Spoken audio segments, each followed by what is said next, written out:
the program. And if you would please, we have a few that are joining us here, so if you would please turn off your video and your audio. If you have any questions, if you would please post it in our chat box between myself, Kim, who is our externship coordinator. We also have Courtney and Tasha joining us this evening. They are two of our instructors of the program.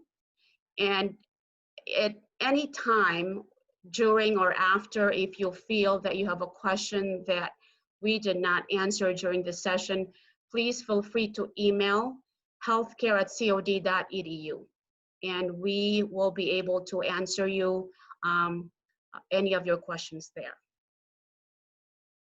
So let's go over as to what is a pharmacy technician. A pharmacy technician works under the direction of a pharmacist. Roles very much varies from depending on the setting that you will be working at, but your role can vary from measuring any of the IVs, counting the drugs. You'll be responsible of labeling the drugs, recording any amounts and dosages of any medication that you will be dispensing. What are the options, career options of a pharmacy tech? A pharmacy technician can be found working in various settings in healthcare. One, as if you can find yourself in a retail pharmacy technicians. These are the Walgreens, CVS, Costco. There again, you will be assisting the pharmacists. You can also be assisting in a hospital. So there you will be assisting, of course, the nurses, the pharmacists, physicians, of course, drug dispensing and any IVs. There are also those who are called the mail order pharmacy. Those are called specialty pharmacies. Essentially kind of the same as in the retail pharmacy setting, but more also you'll find yourself speaking to patients on the phone. You may be triaging a call for the pharmacists and whatnot. And of course, there are also opportunities in a clinical setting, again, assisting the pharmacists as far as any research, any inventories, any clinical trials, and such as. Job outlook. Now more than ever with this pandemic, we have seen a great demand on the pharmacy technicians. And that is mainly because the pharmacists found themselves doing more than what they are normally would be doing. So they rely heavily on the pharmacy technicians. The expected growth, and again, this is before the pandemic, they're seeing 7% career growth in the next 10 years, which is faster than any than average occupations here. As of May of 2019, a pharmacy technician can earn up to $46,000 annually. Demand, as I said, there's an increasing demand on a pharmacy technicians, and even more so now with the pandemic. So let's go over a few requirements as far as being a pharmacy technician in Illinois. After you've completed the program, you can submit an application through Illinois Department of Finance and Professional website. They will have an application form there. You have to submit that. There's an associated fees on the application. and you will be asked to include your certificate of completion, which we will be providing to you upon, of course, once you pass the program. And of course, the other additional requirements with the Illinois pharmacy technician license is that you must be 18, you have a high school diploma or an equivalent. Also, if you choose to sit on the national board exam, which is the pharmacy technician certification exam through PTCE. As of May of last year, they've implemented 2 pathways in completing the exam. You can either go with the pathway 1, which is you must complete a program from a PTCE recognized training program.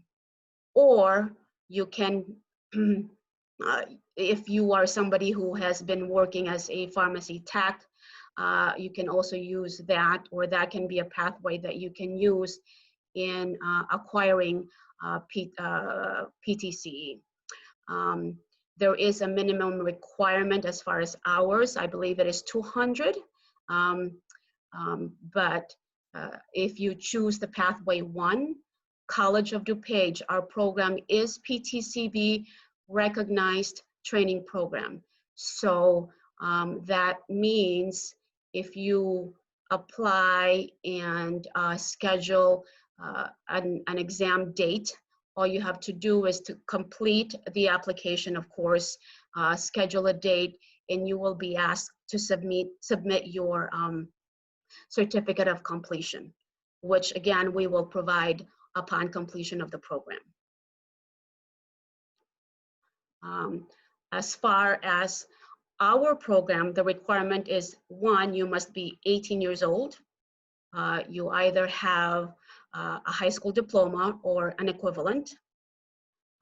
English proficiency, of course, because of course the program is delivered in English. And of course the curriculum, it will be in English as well. And of course we require that you have no prior drug convictions. And this is mainly because 1, when you start looking for a job, they will also be checking those. And again, number 2, if you apply for Illinois license, you will be asked to submit a drug screening.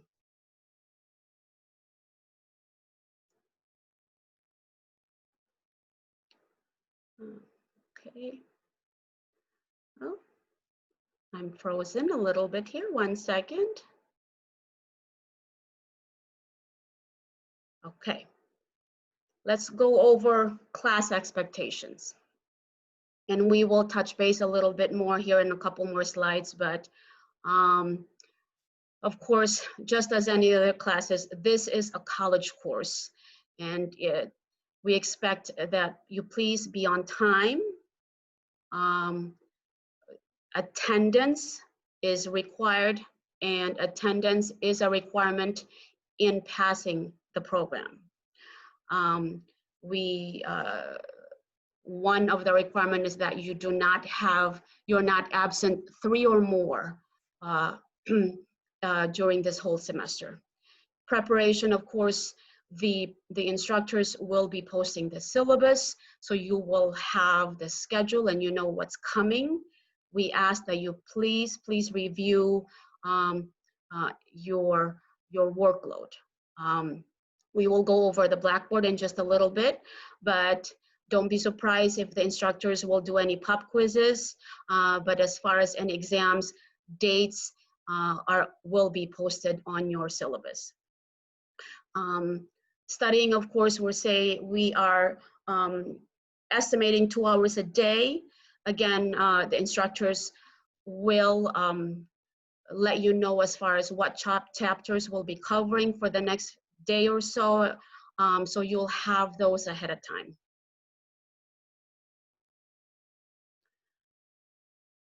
For fall, due to our, normally this program is face-to-face, but due to the pandemic, we are now going to be doing this program hybrid. As you know, and I'm sure some of you already looked it up, the pharmacy technician has 2 sections. You can choose between the Saturdays classes or the Tuesdays and Thursdays, which are in the evening. The Saturdays are run from 8 a.m. to 2 p.m. and it'll start September 12 through December 12. Now, as far as it being hybrid, starting September 12 through October 12, this class will meet on campus at the SRC building, room 1127. The remainder of the semester will be online. And as far as classes and the Zoom information, those will be provided to you by your instructors. The Tuesdays and Thursdays classes, again, those are held from 5:30 to 8:30 p.m. And this group will be meeting from September 8th through December 10th. The schedule will be as follows. Tuesdays, starting September 8th through 29th, this class will meet on campus, again in the SRC building, room 1127. October 6th, Tuesdays, starting October 6th, this group will meet online. Thursdays, starting September 10th, all the way to December 10th, this group will meet online. Again, the idea is that the class will meet early on, so then by the goal is that by October 3rd, we will be able to do all of your course syllabus online. So the instructors have made adjustments, so all of the content that needs any lab will be taught before October 3rd. As you'll know, the college have implemented policies and procedures following the CDC guidelines due to the pandemic. And as such, the class, of course, made adjustments. Details on the processes and protocols of the college in regards to this can be found online. It is on cod.edu. I will not go over that here, but if you want to go over that in detail, it is online. But specific to the class, of course, we will be following physical distancing. And because of that, the class size have been reduced. That means there will be limited slots.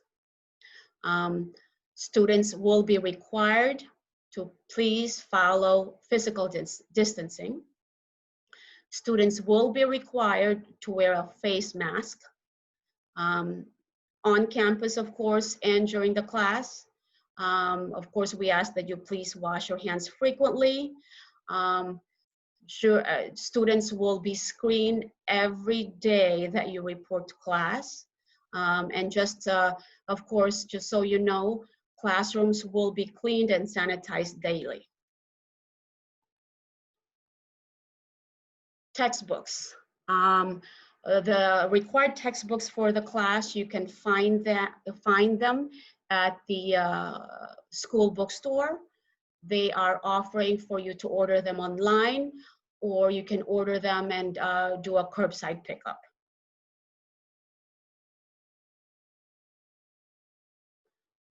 Financial options. I'm not sure if you looked it up, but let's start with the cost of the class. The tuition is $14.99. If for those of you who are eligible, this class is approved for WIOA funding, And that means for those who were recently furloughed or currently unemployed, you can apply and see if you're eligible to receive WIOA funding. In addition to that, we also have a payment plan, which means you can make an arrangement and you can receive additional information and the application for this by sending an email to healthcare@cod.edu, and we will be able to assist you as to what needs to be done and send you the application form. But the payment plan allows you to obviously make an installment. If you send in the application in the next few days, you can break your payments into 4, as you can see here. Or if you want to do the first payment in September, you can make 3 installments. The idea of this is that your payment is done before externship. And we will go over as far as the dates of externship in the next couple of slides here. But hopefully this will help, and details on the payment plan we will be able to provide to you. If you're interested, again, please do not hesitate to email healthcare@cod.edu.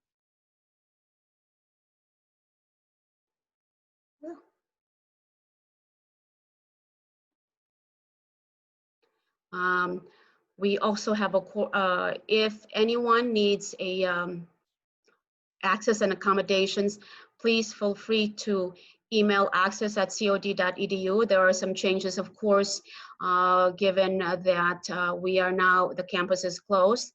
But if you need any assistance, please let them know, and they will make necessary arrangements.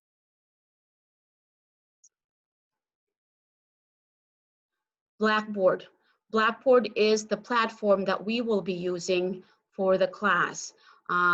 Grading, class announcement.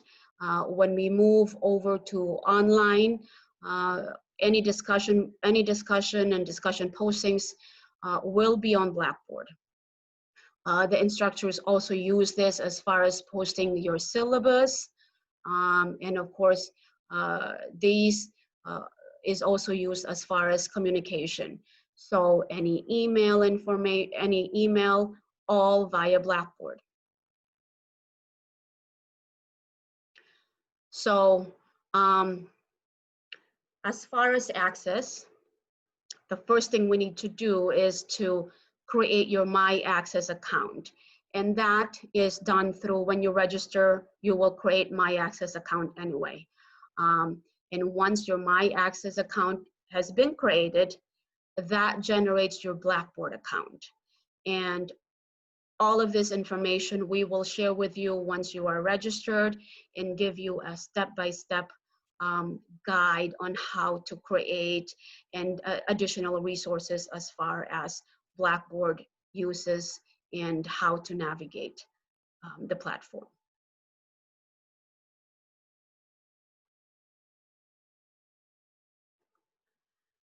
I want to go over about real quick as far as externship. COD is unique in our pharmacy technician program in a way that not all offers externship in their pharmacy tech program. And on top of that, externship does not cost you any additional fees for it. It is all included in your tuition. We work directly with, right now with Walgreens, we are working with ASCO as well for externships.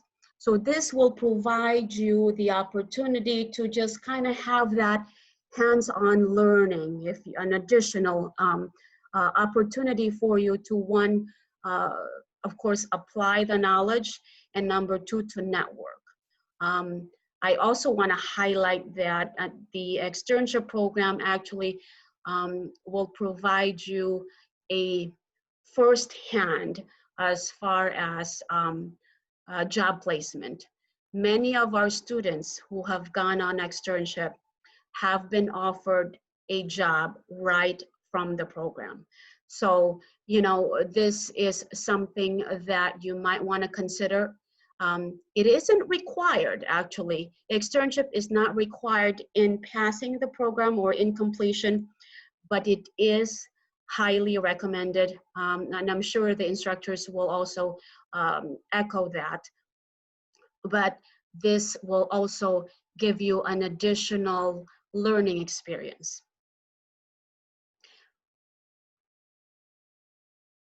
And from here, I will hand off the mic over to Kim. Kim is our externship coordinator, and she is the one in charge and knows way better than I do when it comes to all of the details when it comes to externship. Kim, let me know when to move over as far as your next slide. Okay. Well, good evening, everyone. We can talk briefly about the externship process. That's the administrative process that I handle, probably midway through your program until the end. So first things first with the externship process, you have to have your Illinois pharmacy technician license. And that's something that you will go over. I think you apply for this at the very beginning of the program, and your instructors will help you with that. So that's the first thing. You have to apply to get your license. The sooner the better. I don't know how long it takes. Back in the day, it used to take 6 weeks or whatever. But I recommend that everyone do that the first week of class, apply for your license. Midway through the program, as we prepare for midterms and everything, then I will approach students and ask them if they are considering the externship. Again, it is not mandatory, but it is highly recommended. When I do approach students with regard to whether or not they're going to do the externship, I'm going to ask you for the zip codes that you are interested being placed at. So if you would prefer something closer to home, Walgreens does work very hard to try to get you to where you would like to be. However, it is not guaranteed that you will get the zip code that you request, but it's good for you to put that recommendation out there. Walgreens will try to accommodate it, and that's where we go with the zip code. Before you are even placed on externship, before I even collect the zip codes and everything else, a copy of your license, you have to do a drug screening and a background check. And that's through Castle Branch. I will send you the information, but there is an out-of-pocket fee for that, and I think it runs about $84. So you can do it now, and then once you get hired at Walgreens, if you do the externship or whatever, then you don't have to worry about doing it again, I don't think, okay? So that background check and the drug screening is a requirement for every student to go to externship. Next, you must attend whatever necessary orientation or interview before you start your externship. You're not just automatically placed. You have to interview and do the orientation with Walgreens or Osco, whichever facility that you're placed at. And they will say whether or not they will accept you. It's just like a job interview. Once you do set your site in place, you have to come up with a schedule, a realistic schedule. So if you have a job and you want to do your externship on the side, make sure you prepare your job ahead of time and make a realistic schedule. Walgreens is very good about letting students work whenever they can, even weekends, but make sure that if you have a job, you set that up with them first. And also, once you make your schedule with Walgreens or Osco or whomever that you're placed, make sure you send us your schedule, because we like to know and keep track of how far you've gone in your externship, how much longer you have to go. So we do ask that you also send us your schedule too. When you start your externship, you must document your hours, of course. The externship is 120 hours. It's about 6 weeks if you do 20 hours a week.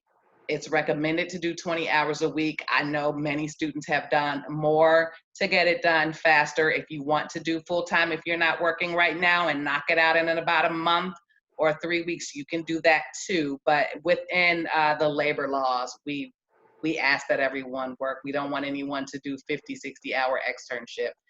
We would like you to stay within the 20 to 40 hours. I would prefer 25 hours at the max, okay?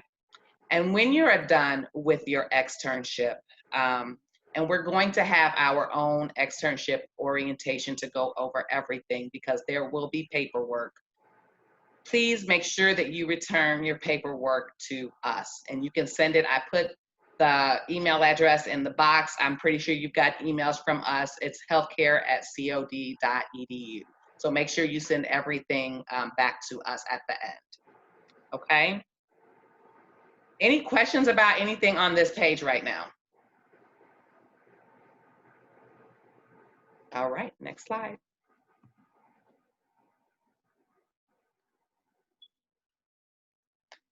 So externship expectations. You will be a representation of your instructors, the Pharm Tech program, and College of DuPage. So we ask that you handle yourself respectfully and treat your externship as your opportunity to learn and bring all of your book learning full circle. You need to commit to doing the agreed upon hours. So once you set your schedule, like I said, that's the schedule that you'll have for all 120 hours, unless there's like an extenuating circumstance. Please, once you set your schedule, stick to it. You have to adhere to the site requirements, whatever the requirements are at Walgreens or Osco or wherever you are, you have to abide by those. And you have to maintain confidentiality with regard to patient information, prescription information, confidentiality. Okay, it looks like we have some questions in the box. Does the externship schedule include possible morning hours during the weekday? That is what you will set up with Walgreens. And I have heard they have been very accommodating to students. The only thing is that you will have to work there with some type of preceptor, the pharmacist, a lead pharm tech, someone has to be there. You can't be on site without a pharmacist or a lead manager or something like that. So whatever you set your hours is what, and whatever you say to Walgreens when you are setting up your schedule is what they will try to accommodate you with, okay?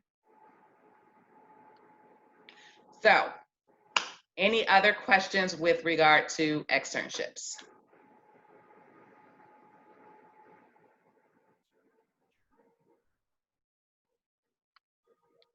Okay.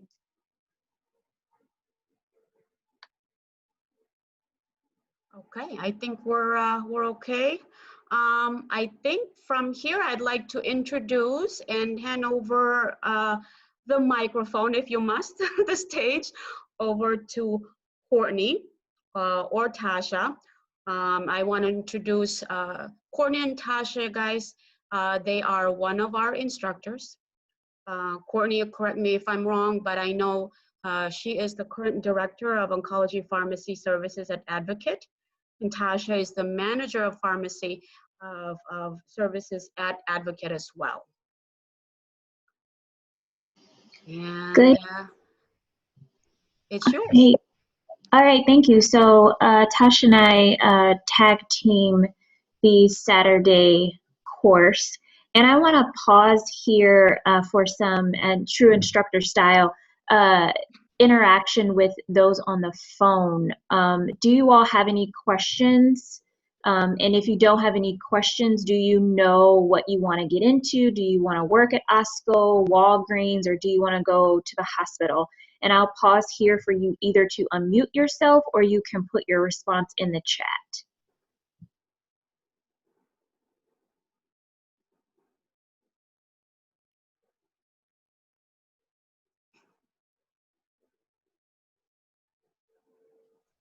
All right, hearing none, then I'm just going to call on Joe or Myra or Sandra. Do you have any idea of where you would like to work, or do you have any questions about what has been covered so far? Hi, can you hear me? Yes. Okay, this is Myra. I kind of already know that I want to work where on a hospital and work with nurses and pharmacists there. Wonderful. And I see in the chat we have some that are Chiquita, I'll just use first name since we're recording the hospital setting. We've got someone on their iPad saying that they're undecided. We just want to give you a lay of the land, and then Dr. Williams, I'll pause if you have any additional things to add. So we both have been pharmacists for over 10 years, getting closer to 20 years. And we have worked in either as pharmacists, but before we became pharmacists, we worked as technicians, and we have worked in Tasha retail, hospital, ambulatory. I'm in the oncology clinics. You've also done long-term care as well.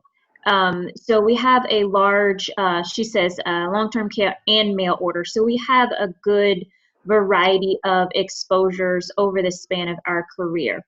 And really what we are expecting for the first 4 weeks is you will come to class, and because of the pandemic, we are front loading a lot of the hands-on items that are necessary, such as the labs. So we will do those interested in the hospital settings, or even if you're not, you may find it interesting. We have a actual hood where we make medications in the classroom, and we'll go over aseptic technique, how to draw up medications and the proper form for that, as well as a non-sterile compounding where we'll make a cream, if you will. And then the second 2 classes in person will be Dr. Williams going over, she loves law and math, so she'll be going over the law portions as well as the calculations. Now calculations, we are very good. It's something we use every single day to calculate patient doses, to calculate invoices. We use it quite a bit. And we'll walk you through step by step. Really basic algebra is needed. So nothing really, if you've gone through basic algebra, which is why the high school diploma or equivalency is necessary, we will guide you through the different variations of healthcare math. With that, we have 10 weekly quizzes. Now, we give you weekly quizzes because this breaks up the top 200 drugs. These top 200 drugs are the top 200 medications that are prescribed. So these are the top 200 that you would see in the retail setting, such as Walgreens or Osco. It gets a bit more complicated, and there's probably, I think the last count was about 10,000 drugs that we have available to us on the market. And depending on, as Lori talked about, your environment or your arena within pharmacy will determine what those drugs that you see and the drugs that you will interact with more commonly. However, to start you off in this course, the goal is to make sure that you are basically proficient at being a pharmacy technician. And with that, we break up the top 200 drugs into weekly quizzes. We also have pharmacy abbreviations. There are 4 quizzes for that. We use abbreviations within healthcare. It's really healthcare shorthand, and there are some basic ones that you would need in order to transcribe a pharmacy prescription, or in order to, say, read a prescription or even read a patient's medical record accurately. We have a midterm examination as well as a final exam. In order to pass the course, meaning to get your certificate of completion to send to PCTB to sit for the exam, is a 70%. Understand, however, that Kim just mentioned that Walgreens and Osco and many of us, as Tasha and I have had to hire and let go technicians, is we want the top of the top. We want those folks that are dedicated and passionate about healthcare and passionate about helping patients, assisting the pharmacist, and really working collaboratively across the spectrum of other technicians like x-ray technicians and nurses as well as physicians. So for the externship, it's a 75%, as well as having the professor stamp of approval. We want to make sure that you have the professional maturity to handle yourself professionally and appropriately at the externship, and then also as you go forth and receive other offers for other jobs. Dr. Williams, is there something else that you would like to add or share with the group?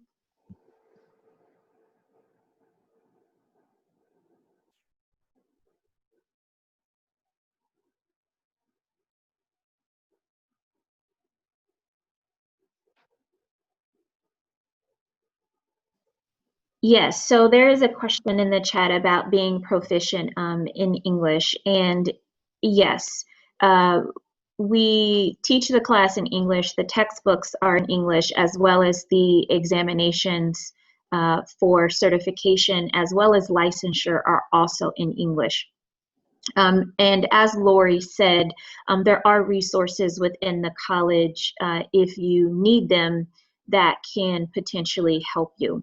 And we did talk about kind of the time expectations of the course. And if English is not your first language, then the budgeted time of 2 to 3 hours a week in studying may require a little bit longer, because you're not just translating from your native tongue to English, but also trying to understand the pharmacy and medical terminology and vernacular. So I would say that if you are, yes, proficient, then I think you would be fine. We teach the class, so like I said, the first 4 classes, because of the restructuring due to COVID, will be in person, after which it'll be online, which means that we will send you a link each week via Blackboard Collaborate, and you'll get to interact with us just as we're doing tonight. We will record, so again, no video, but welcome to unmute yourself for questions as well as with the chat each week, and then we'll do assessments and debriefs after that. Most of your information is loaded to Blackboard. Dr. Williams and I are very organized, and everything will be available for you day one. Are there any other questions about our experience, our exposure, questions about the expectations of the course that we can help facilitate and answer for you?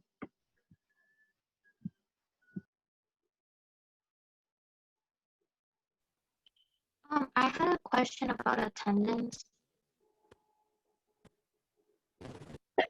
Yes, ma'am. So I saw that attendance was a very strict thing. If for some reason we weren't there because of illness or something that we didn't show up, because I also saw you can't redo quizzes or work, how would we go about that?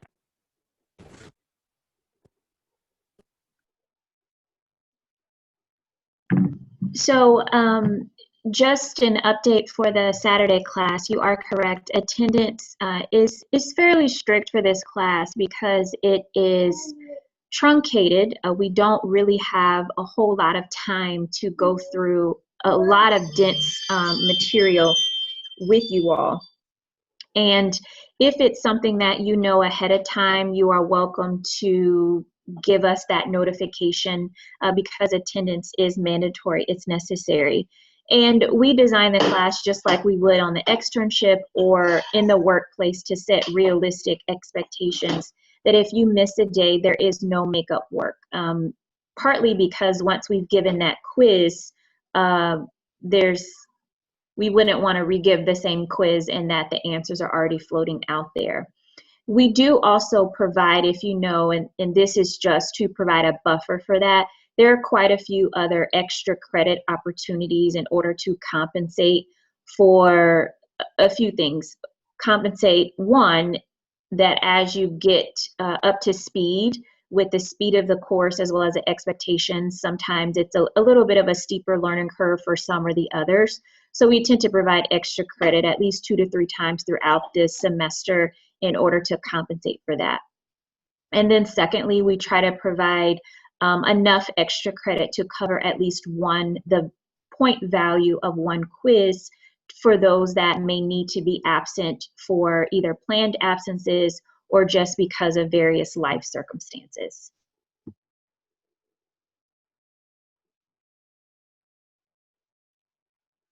Okay, any other questions? I have a question. Please, yes. I'm not sure if this is the right time to ask this, but I had earlier on, you guys talked about the Illinois state certification requirements. Yes. Now I was curious, is there some kind of national certification requirements, or does each state have its own requirements? If you want to pursue the national certification, you just apply for the National Certification Board, which is the PTCB. Okay. And you will apply and then take the board exam. But prior to, I'm not sure if you missed that part, but prior to applying and sitting in for the board exam, you must complete a PTCB recognized training program, which our program is. That's one of the requirements. Okay. Does Okay, that thank answer you. your question? Yes, thank you. Okay, wonderful.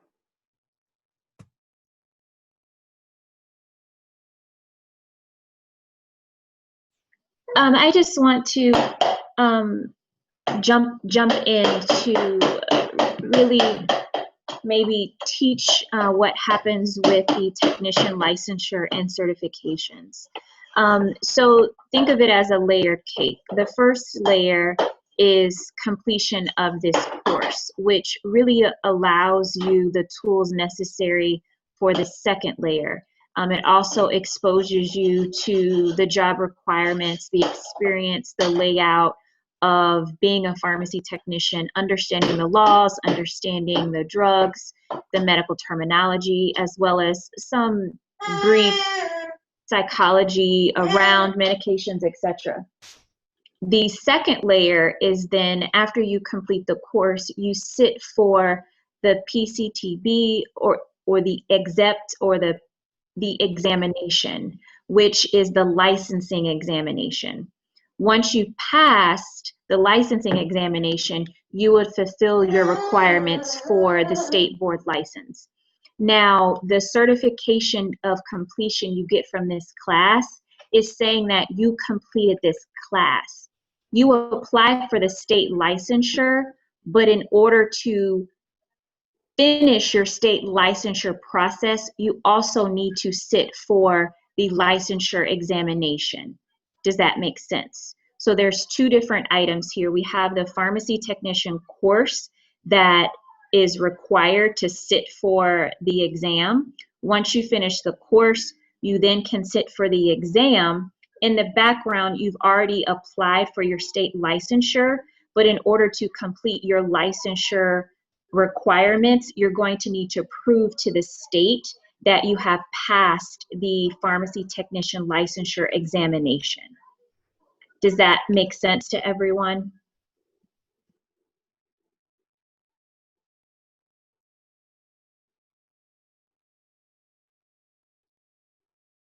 I think that's a yes. Okay, it's really 3 things going on really simultaneously. Day 1, we will walk you through how to apply for your Illinois state licensure.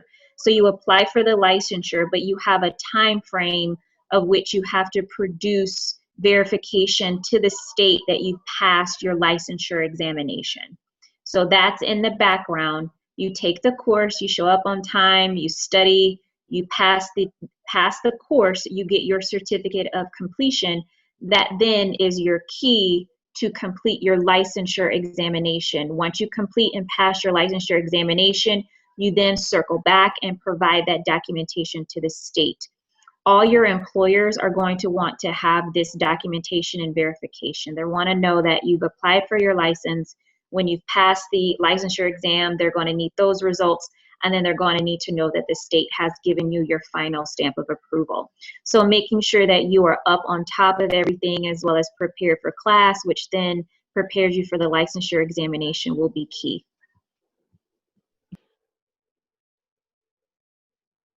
And there's a question here. Is there a review course or prep for the licensure exam? Courtney and Tasha, you can chime in with me here, but essentially the class or the program, the pharmacy tech program, will prepare you for the licensure exam. Yes, it absolutely will. We go through the text that we use is the American Pharmacy Association. We go through 18 chapters, which is why attendance is absolutely vital. And we go over each of the different certification exams have different percentages of areas that they're testing that they cover. We go over every one of those areas. So the idea, and really why an organization like PTCE has said that in order to sit their examination, you need to go through an approved course such as this one, because it prepares you for the licensure examination, but furthermore, it prepares you to function on the basic fashion as a pharmacy technician in the workforce. So really, outside of this class, there wouldn't be additional prep material or prep courses that you would need. Of course, you would have to review on your own, but that should be sufficient for you to pass your licensure examination, bearing in mind that you studied, you've shown up to class, and also in the textbooks, there are practice examinations that we go over towards the end of the course as well. Does that answer your question? I think that question was from Jay Enriquez. Yes. Well, iPad 3 has a question too. Is the exam taken at a test center or at COD? The PTCE exam is it's not through COD locations, none of the COD test center, but when you sign up, they will you have a choice of where to go. However, with the pandemic, I know that they have moved examinations online.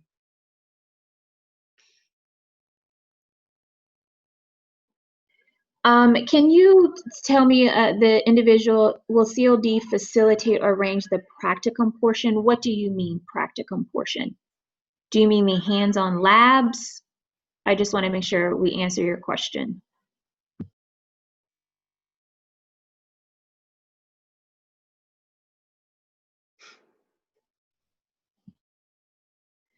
Well, practicum in our hands-on part. Okay.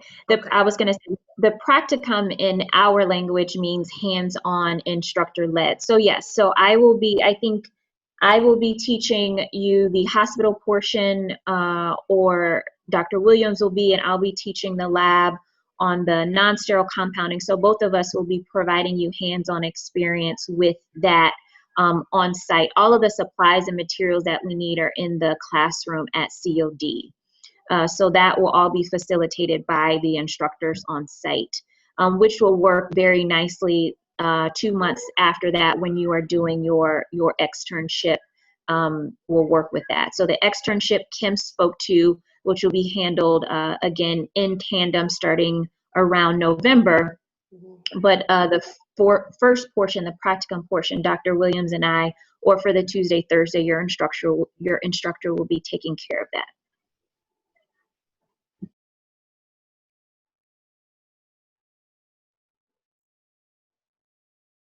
Okay. Any additional questions? Again, if you think of anything or if you need anything clarified from this evening, please feel free to send an email to healthcare@cod.edu. We'll be happy to direct any questions that you have and answers any of that to make things really just easy for you and get you to the right person. We have another question. After completing the course, is it necessary to do externship before applying for the PTCE exam? Well, so the externship, I'm just going to jump in, isn't necessary. It's optional. However, and Dr. Williams can back me up, being in my leadership level and having, like I said, having to recruit and hire pharmacy technicians, it looks I'm looking at resumes and hiring very differently with someone who has some level of work experience versus someone who does not. I oversee the oncology clinics, and many of my technicians have 5, 10, 15, or 20 years of experience.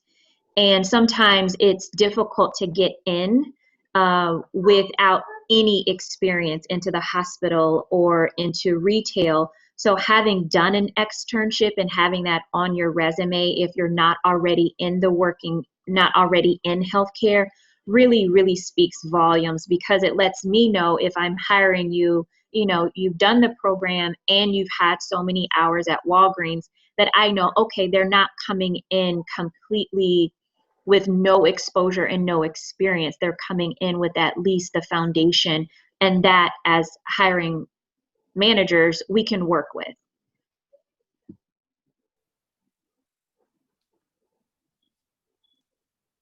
I have a question. So I loved your explanation with regard to the employers looking and seeing that externship experience and that giving students that have gone through the program and that have completed the externship the leg up. We offer a resume workshop, and I really don't push it for pharm tech students, because their placement with externship is basically their name, their zip codes. In your professional opinion, for both you and Dr. Williams, Dr. Patterson, do you think that it would be beneficial for your students to participate in the resume workshop that we will probably have later in end of September or October? Yes, I think absolutely. Many many years ago, when I was a pharmacy technician, one of my pharmacists said, every 2 years, shine up your resume, and every 5 years, your resume should not look the same as it did the previous 5 years ago, which, in the class we'll talk about continuing education credits, but it's just that ever evolving evolution of ourselves and professional grooming and professional finishing that we can do. And I think at this level, absolutely, it's optional, but whatever resources that you all have, the students take advantage of. I think, Tasha, it was either with work or with the library. I think on our job currently, we went through like a resume writing workshop. Just, we've been in pharmacy 15, 20 years, opportunity to shine up our resumes and have someone professional, look at them. Not necessarily that we're looking for new jobs, but just to keep up with the times and how resumes are looking and what the standards and really what attracts the eye of recruiters and employers. So I would highly recommend any of the students, especially if you don't have a resume, or if you have gaps in your resume, maybe you took some time off to raise a family, those types of things, really someone professional will really be able to help navigate that. Hey, this is Dr. Williams. Are you guys able to hear me? Yes. Okay. Yes. Perfect. Sorry, I was having speaker troubles. But I know that I just recently read an article on LinkedIn that said that the average recruiter spends exactly 60 seconds looking at your resume. So in that 60 seconds, you have to have a resume that will grab their attention and have the information on there that they're willing to actually extend an interview to you. So I piggyback with Dr. Patterson in saying that I highly recommend that you have the pharmacy students be part of that resume. We've gone over resumes with residents, and we talked about why the resume was the reason why people did not get the position. We've noticed things like spelling incorrect on resumes. We've noticed things like missing words on resumes. And people don't necessarily notice those things, but those are also things and reasons why recruiters would turn you away from a job. Mm-hmm. And I am extremely attention to detail and OCD, and that's probably why my career has been in oncology, the level of acuity that we have to have. And I can't tell you, your resume, you know, your performance in this class, your passing of the licensure examination, that all has to be communicated very professionally, or else we move on to the next resume and move on to the next candidate. And you could very well be a hard worker, but if that doesn't pop off of the page, I move on to the next one. And then after that, so you get the resume, but even before you get to me as the hiring manager, your resume is screened by HR, and then HR calls you. And so even having interviewing skills and interviewing practice is necessary, because then once HR screens you, so that there's one person that looks at the resumes, pass them on to the recruiter. Once the recruiter talks to you, then you get to me. So there's, you know, lots of refinement. And I think in this day and age, any professional help with resumes as well as, you know, practicing for interviews is definitely necessary to make sure that you are head and shoulders above everyone else to get yourself in the door of working as a tech. Wonderful. Thank you so much. I also want to add to that. You know, having said, you know, this program will prepare you to be, you know, start of your career, and will give you their professionalism and how-tos and whatnot. One of the reason, and I should say one of the requirement, is that while this is a non-credit program, we follow the academic integrity rules of the college. I'm sure everybody's aware of that, but you can also find that on the website. But I want to remind everyone, when the class does move online, one, attendance is still recorded, and number two, to say it plainly, no cheating. You know, the fact that you are going to be in a professional setting. Again, this is you'll be dealing with human lives here. We want to make sure that you are prepared for that, and that you are aware of your value in the healthcare team. So again, I just, you know, it's not going to be easy. I wouldn't say it's going to be an easy program, but it'll be rewarding.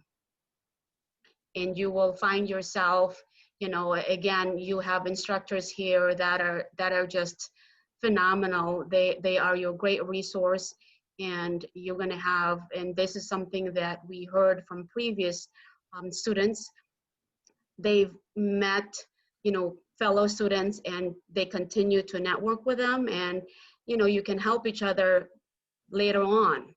So just, it's going to be hard, but we want to remind you, have fun. So, and use each other as your resource.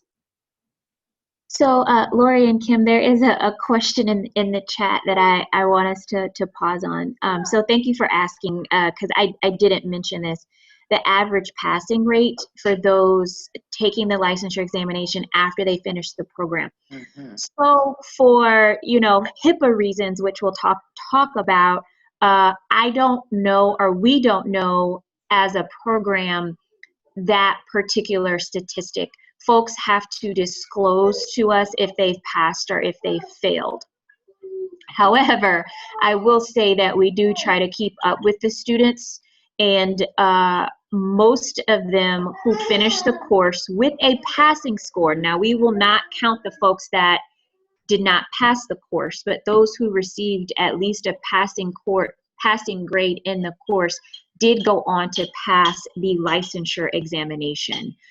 Like I said, we are teaching you didactically, but we're also teaching you experientially about the items.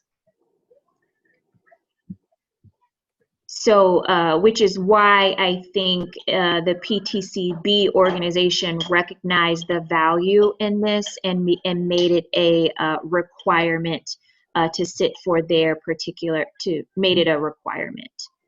So, okay, great, we answered the question. So, I know they usually email us, Kim and Lori. I don't know about the Tuesday, Thursday cohort, but we have a really decent passing rate on the first go around for most of the students that we keep up with.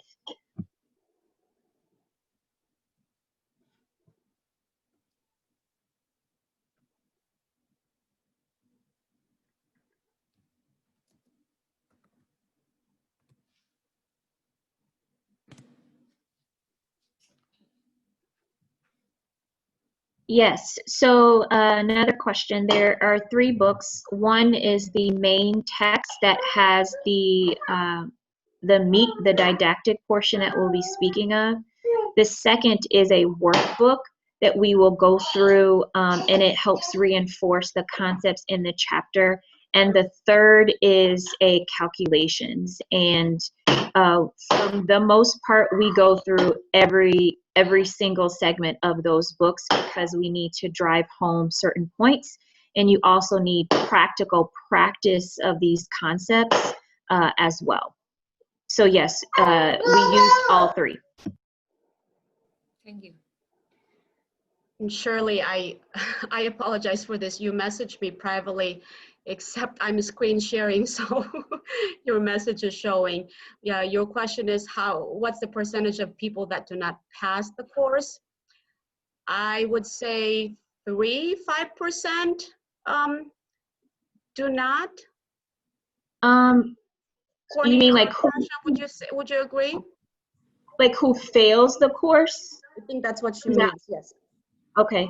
Well, Tasha, do you want to take that? I mean,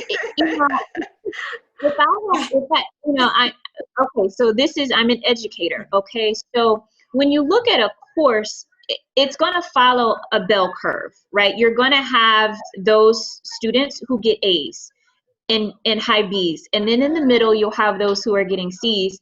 And you will always have on the tail end those who don't pass. But I would have to say, on average, if I have a classroom of 10, probably 1 or 2 of them are not going to pass.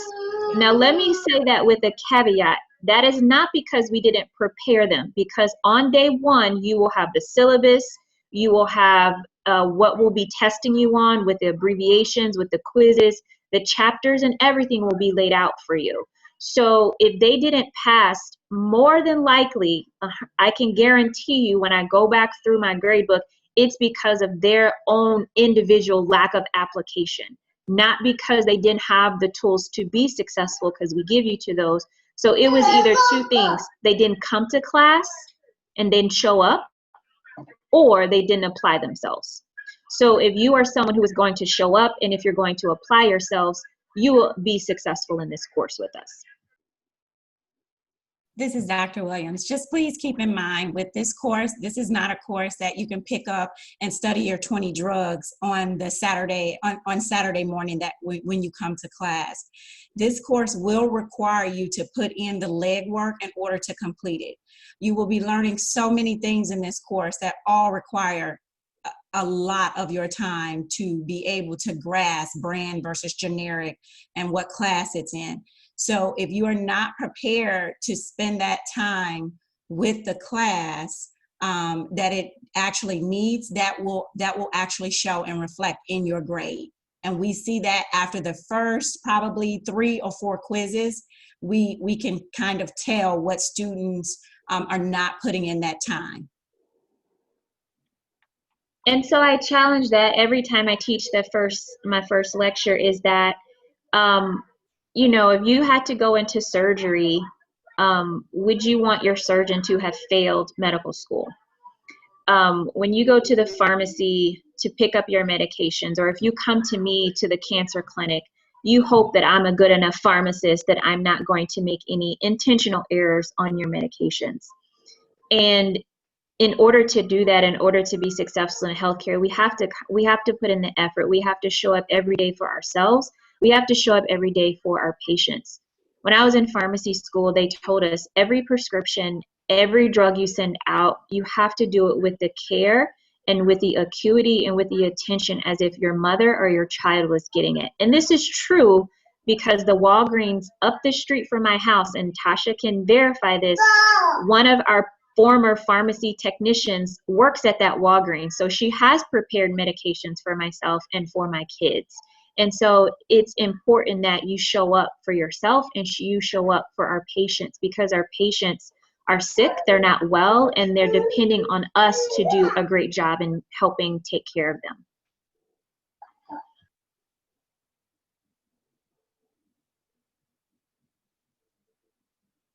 Okay, I think we have a question. Who do I contact if I'm having difficulty gaining access into my access to register for the course? If you are wanting to register, two choices. You can call 630-942-2208. Registration team will be able to assist you. Or you can also call IT, but I don't have the phone number handy right now. We can send that to you later on, but they will be able to help you as far as you know, creating your My Access account and register.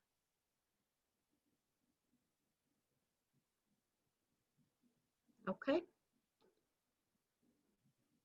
Any other questions? Yeah, can I have a question? Go ahead. I learned that after working 2 years, we must do the test again, so COD can have us do test. Support me for the test. Can you say that again? You're cutting off. I mean that after working in a pharmacy 2 years,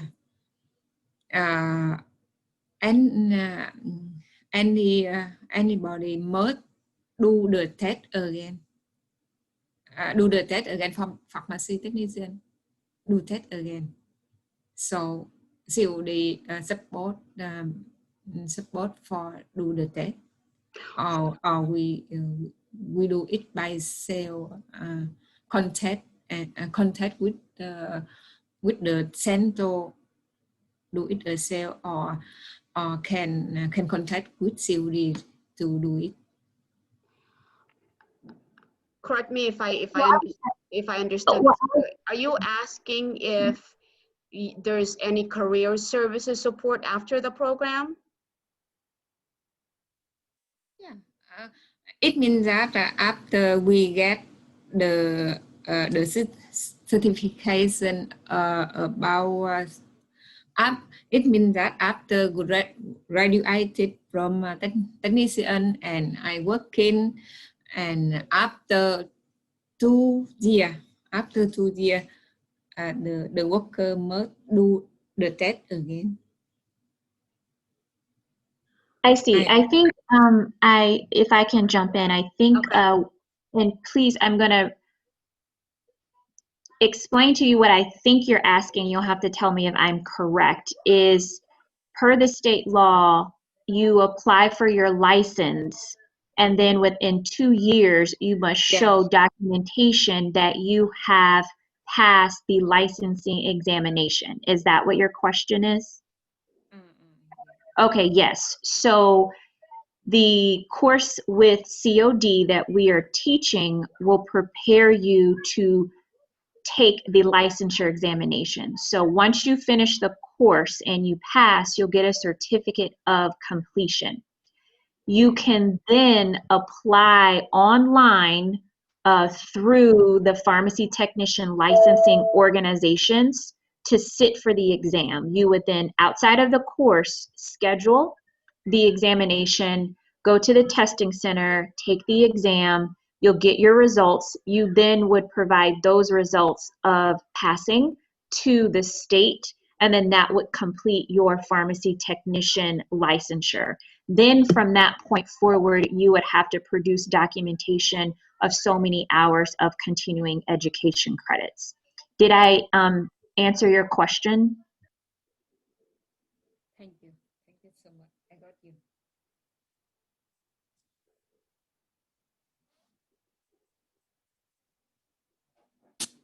Thank you. Okay, Lori, I think we're good. Yeah, I think, again, I just a reminder, any other questions that we missed this evening, feel free to email healthcare@cod.edu. I think we covered, we have some topics here, just a sneak peek of what we will be talking about during the semester, but I think we covered this during our conversations here. Let's see, what is our next group? And there we go. Okay.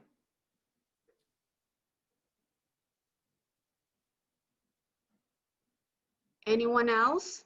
Any other question here? No. We hope to see many of you